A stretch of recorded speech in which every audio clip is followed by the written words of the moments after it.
Well, it's Pride Month, and what better news to get on May 31st than the news that we've just received over in the UK?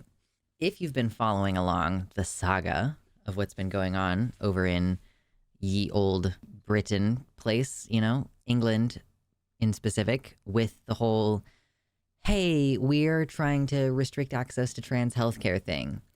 Not only are the wait lists incredibly long, which we've covered extensively, many YouTubers more talented than myself have covered them extensively. A lot of these countries with national healthcare services have crazy long wait lists because it's a segregated system where, cisgender people can go to the doctor and say, hey, I'm having this slight hormonal thing that I want to address. If a woman is growing a mustache, she can probably go to her regular, normal general doctor, GP, general practitioner, and get a prescription for estrogen birth control. She probably doesn't have to answer that many questions. She probably doesn't even have to get a blood draw. They'll probably just give her estrogen birth control, right?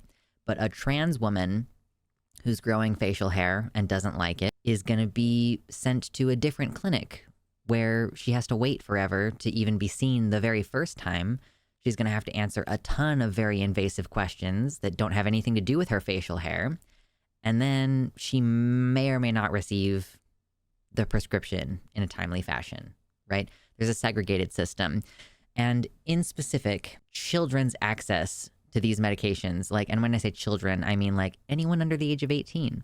So teenagers' access to these medications is being increasingly restricted. They previously said, oh, we're not covering puberty blockers on the NHS anymore, okay, because they need more data. So if you are trying to get healthcare as a trans youth through the NHS, they were like, well, why don't you go sign up for this clinical trial? Which is that's coercing people into a clinical trial, which is not cool. But also, I don't think that clinical trial has even started. So there's a bunch of teenagers waiting for access to this care, and they're going to age out.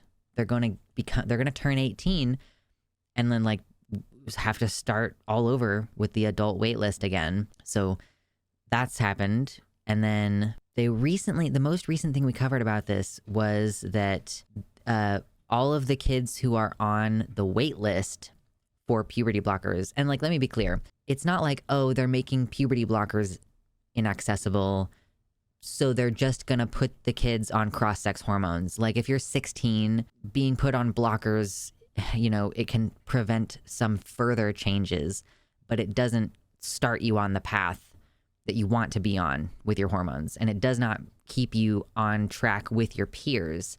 You end up delayed with your physical development behind your peers. But you're not allowed to do cross-sex hormones unless you've already been on blockers. So this is a de facto NHS ban so far. But yeah, the most recent thing we looked at was that they were contacting all of the youth on the waiting list and saying, oh, we want to do a mental health check-in and see how you're doing. And the secret behind that was that they were basically planning on starting investigations into the families of kids who, while they were waiting for care on the NHS, they went and got them care at a private clinic. The care at the private clinic is legal, or has been legal, except for this recent change that we're going to be discussing today. So if the NHS doesn't want to cover it with taxpayer money, that's one thing. And you can still pay a lot of money in addition to the tax money that you already pay into the NHS in order to access this care privately.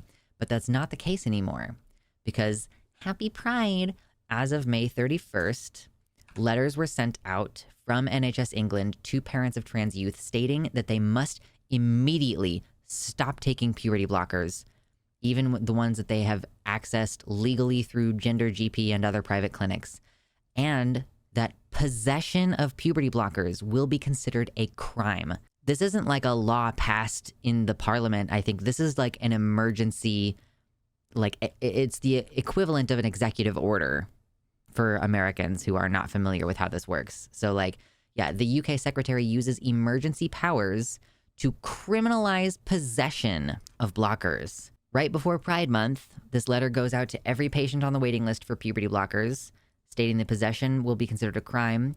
The letter follows an edict issued by Conservative Secretary of State for Health and Social Care, Victoria Mary Atkins, and it mandates that trans youth who obtained their blockers through private doctors must discontinue their medication. This letter and edict mean that the UK now has some of the harshest policies targeting trans youth of any liberal democracy in the world. This is such egregious government overreach that words fail me on this. Like, with respect, this is how you get like a 5th of November all over again situation. Yeah, remember, they're assuring you that they care about trans youth and they're aware of trans youth needs and they're focused on their health and good positive outcomes. But you're taking them off of medication that a doctor has deemed medically necessary and forcing them to go through what those teenagers are probably going to experience as a type of body horror as they watch their bodies change without their consent after having had the opportunity to pause this. That's all blockers do. They pause. And this kind of thing wouldn't fly in the United States because in the United States, we have the 14th Amendment. Like, this blows my mind as someone who's from America, because in the 14th Amendment, it says that you cannot treat people differently under the law because of who they are. Because here's the thing, cisgender kids, non-trans kids with precocious puberty, let's say, like if a non-trans girl starts her period at age 8 and it causes her like emotional distress and she starts developing breasts before all of her peers do, like it doesn't even have to be medically harmful in order for the doctors to give them this medication.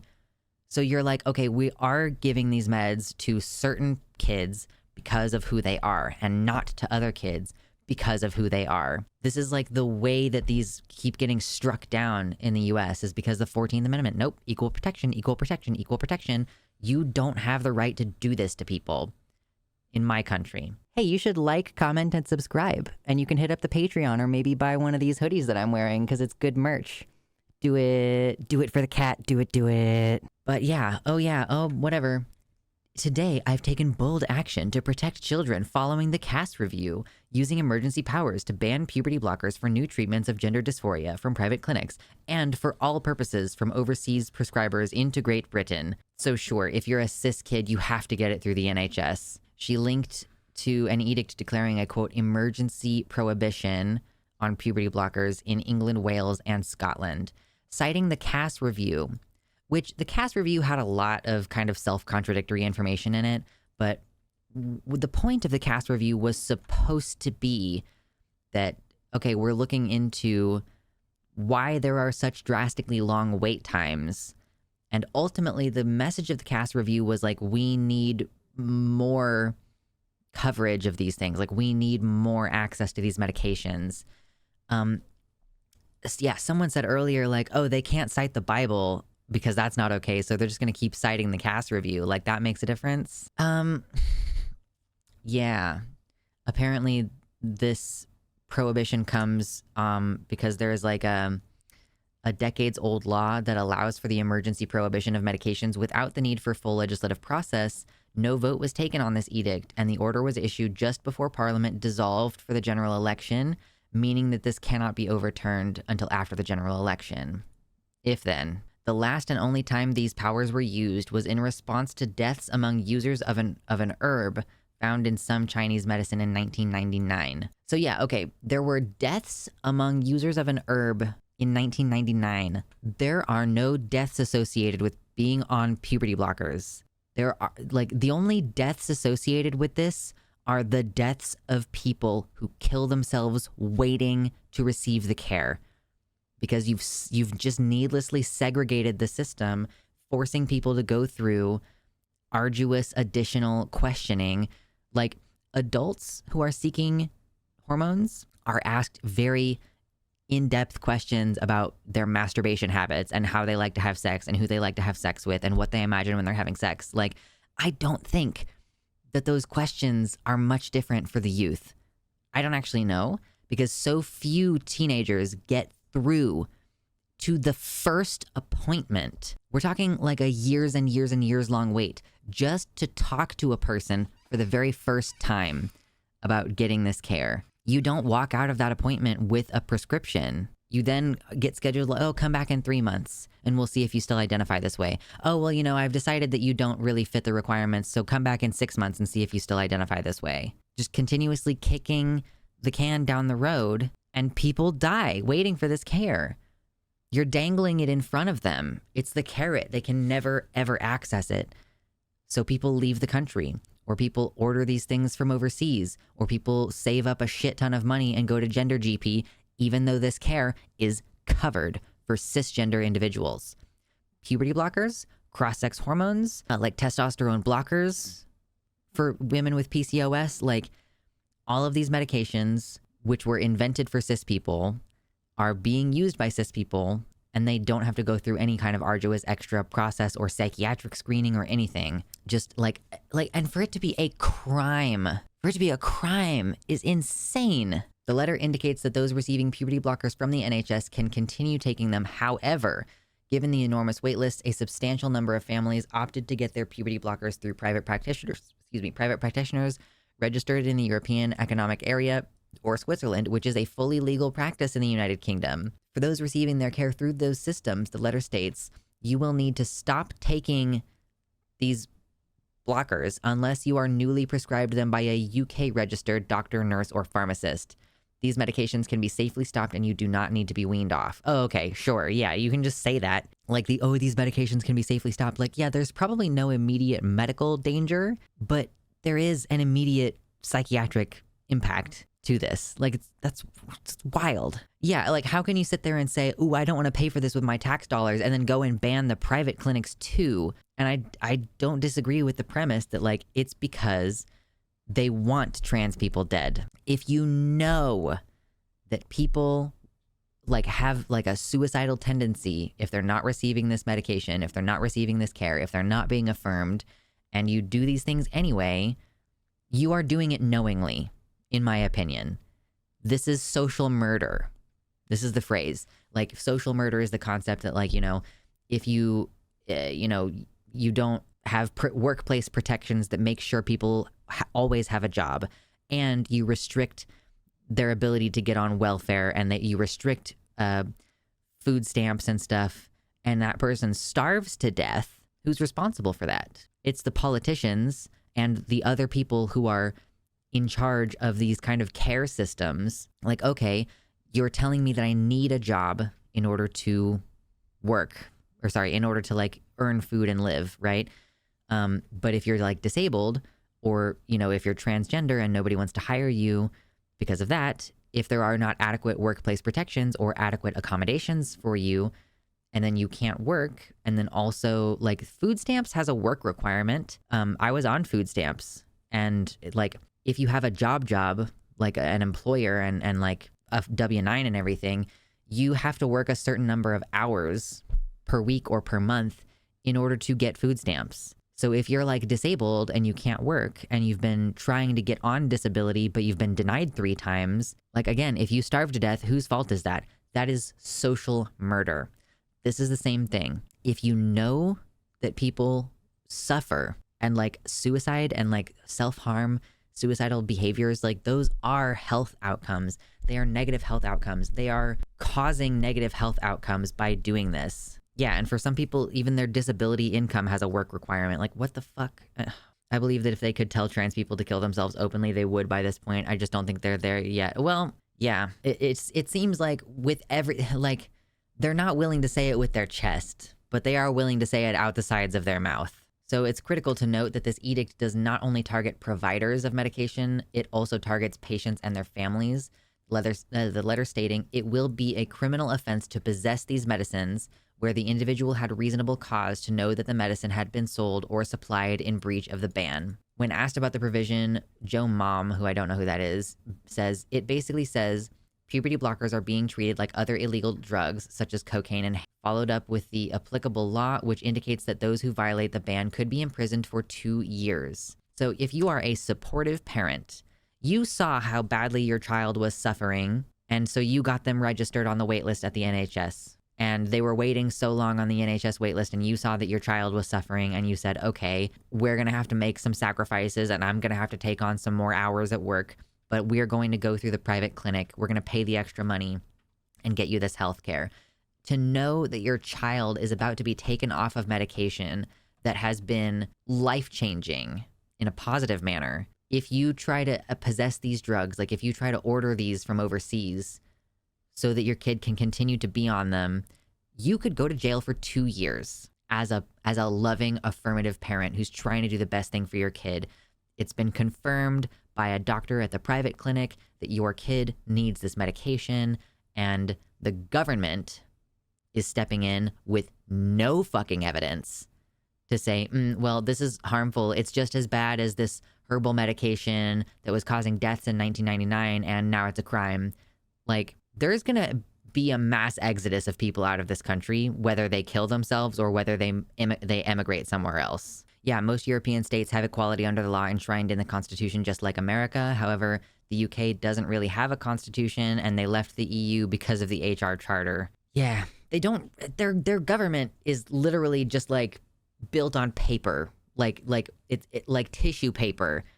It's a house of cards made out of tissue paper. It's gonna collapse at any moment. It's insane over there. And of course, yeah, this is following the publication of the Cass Review, which has been highly politicized, developed with a secretive list of some of whom were found to be meeting regularly with political operatives of Governor Ron DeSantis. Oh, nope, not what I wanted. One advisor held numerous meetings with DeSantis' handpicked anti-trans doctors, according to court documents challenging actions taken by Florida targeting trans care.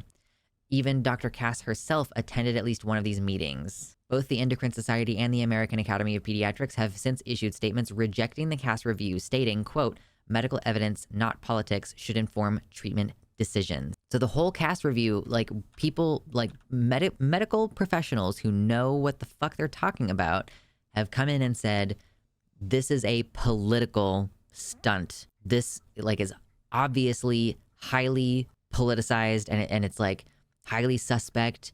They decided to look at studies that affirmed their position and discount every single study that countered their position that providing this medication to teenagers is bad. Even in the United States, where we have a ton of like anti-trans places here, no state has explicitly criminalized the possession of gender-affirming care medications. The closest any state has come was in Texas, because in 2022, the governor attempted to investigate the parents of trans youth for child abuse. Those investigations were subsequently blocked by Texas judges who are conservative. Aaron continues, there may still be more avenues to access medication in the UK. The order does not cover hormone therapy, for instance, so some trans youth who are taking blockers could potentially opt to just switch over to hormone therapy earlier than they had originally planned. Additionally, puberty blockers can be administered via injection or implantation, which might provide alternative methods for those affected. Yeah, are you going to be criminally held liable for an implant in your body, which is slowly releasing the medication? So I guess it is like a good thing that they had the oversight. Like they failed to cover like hormone therapy. So yeah, if you're 16 and you're on puberty blockers, and now that's been criminalized, you can still go to Gender GP, the private clinic, and say, hey, I'm ready to start cross-sex hormones. That's not been made illegal at this time, although I don't doubt that it will. Well, I don't know. The government, you're about to have like a big election over there, so maybe they don't have the ability to do that right this second. People forget the UK is a family-owned theocracy. Fundamentally, it's no different than North Korea. Everything else is contingent. Yeah, that's fair. There's a statement from Gender GP saying, we know that the interference in medicine and healthcare by the government will lead to serious harm for millions of patients and even death, including those within the trans community. We remain committed to working with the government and the community to find solutions to prevent harm wherever it exists. There's also a crowd fund that's trying to prepare a legal challenge to these regulations. So it's a good thing that at least these kids can just start cross-sex hormones, again, if they can afford care through Gender GP. Now, I will say, if you're interested, so first of all, you can go and find the Good Law Project. This is aaroninthemorning.com. If you want like a the ability to read the article yourself. Erin in the Morning has this, and she links out to the crowdfund from the Good Law Project requesting donations to prepare a legal challenge. But also, if you want to donate to Gender GP has a fund where, so when you donate to them, you don't really donate to Gender GP. You donate to this fund, which then gets used to help cover the care and treatment for folks who cannot afford it. I know Finster did a big donation to them a while back. So if you want to help, obviously we've spoken about how you use your tax money to pay for the NHS, but the NHS won't cover it. So going the private route can be more expensive.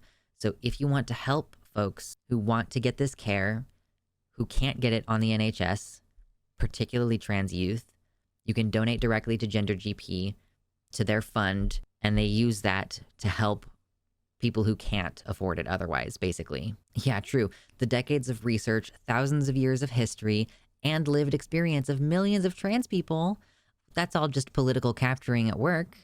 Of course, this one doctor who is observably doing a terrible job, we can totally trust her. Yeah, the veneer covering the genocidal intent is basically non-existent. They're not even trying to pretend like they care about the health and well-being of these kids. They're not trying to say, we're going to fast track all this stupid research that we say still needs to be done, even though we have decades and decades of research, not just for cis kids, but also for trans kids. If you put folks on puberty blockers, usually that means they've already been through rigorous testing, rigorous psychiatric study, such that the ones that we put on blockers, almost 100% of them go on to take cross-sex hormones because the requirements are so high that they're not allowing people through who probably need it, but who the cisgender gatekeepers aren't sure. I've decided as a cis person that you as a trans person don't know what the hell you really want. And I've decided to deny you healthcare because I think I know better what it means to be trans. The hubris and the entitlement is just off the charts. I just cannot fathom being like, I have absolutely no personal experience with this. Let me go ahead and tell you what you need. But yes, I will reiterate, Gender GP is still open and functioning. You can support them, and that will support trans people directly in receiving this care.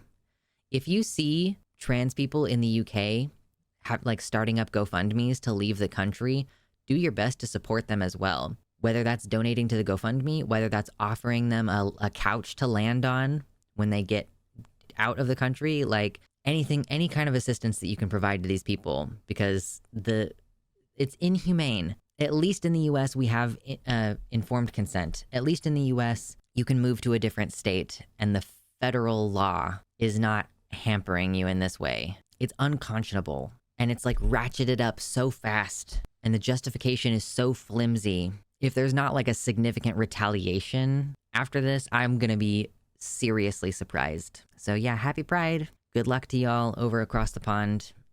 I hope that the legal challenges go well. I hope that you can afford to leave the country or get the care that you need, however that's gonna be done. Happy Pride to my patrons, especially Tiago Nascimento, Mersh Rolvog, Jack, Amanda B., Wellington Marcus, Michelle Frateroli, Michelle Winter, Danielle McDonald, Jamie Jam, DZXN, Nova, Sojo, Athiet, Spooky Heather Sylvia, Desi Quiche, Pasnell Infinity, Celeste, Kevin Young, Elizabeth Bartell, Liam Hodgson, Ella V. Nobody, Mr. Atheist, and Suzanne Maynard.